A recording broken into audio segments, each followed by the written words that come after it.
पूरी दुनिया में पक्षियों की 10,000 से भी ज़्यादा प्रजातियां पाई जाती हैं। सभी के वही 2 पंजे, 2 पंख और 1 गर्दन होती है।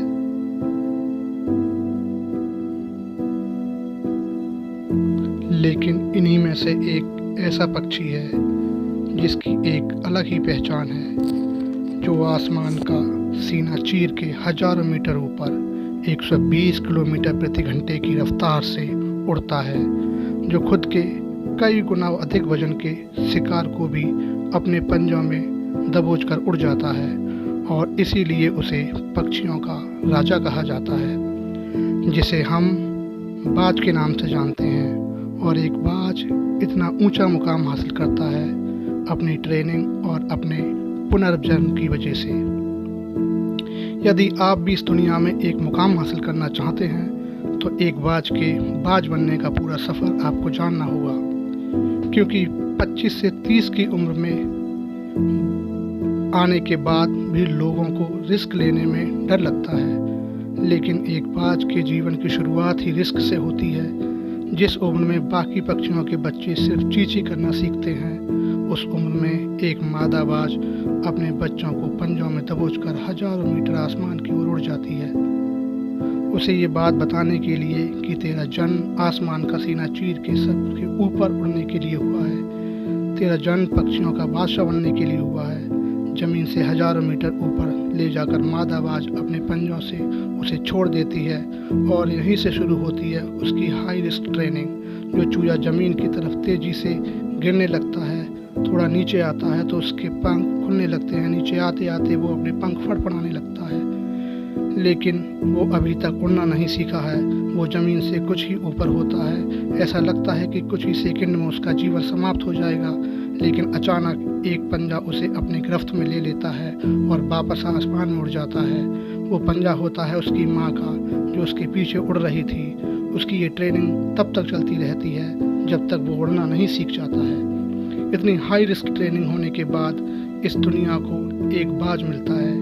बारिश के वक्त जब सारे पक्षी आश्रय की तलाश करते हैं, तब यही बाज उसी बारिश में आसमान को चीरते हुए निकल जाता है और बादल से कहता है, तू बरस ले, कितना बरसेगा, और फिर नीचे आकर चैलेंज करता है। एक बाज की उम्र लगभग 70 साल होती है। जब वह 40 साल का होता है, तब एक परेशानी उसकी ज़िंदगी में मौत बनकर आती है, जो आपकी परेशानियों की तुलना में बहुत बड़ी होती है, क्योंकि 40 साल की उम्र में बाज की चोंच इतनी मुड़ जाती है कि उसे शिकार निगलने में परेशानी होती है।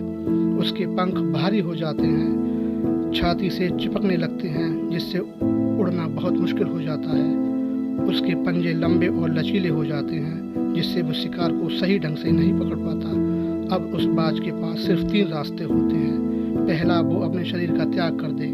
दूसरा, गिद्ध की तरह छोड़े हुए भोजन से निर्भर हो जाए।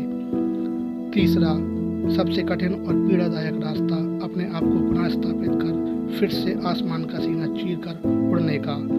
और वो इसी तीसरे रास्ते को चुनता है और अपने पास के सबसे ऊंची चोटी पे पहुंच जाता है। वहां पर अपना घोंसला बनाता है और फिर शुरू होता है परेशानियों को जड़ से उखाड़कर आसमान में उड़ने का सफ़र।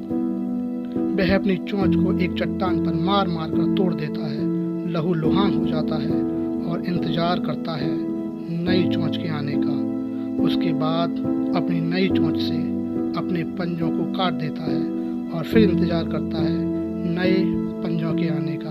उसके बाद वह अपने एक एक पंख को अपने शरीर से अलग करता है और फिर इंतजार करता है नए पंख उगाने का। और इस प्रक्रिया में उसे समय लगता है पूरे 5 महीने का।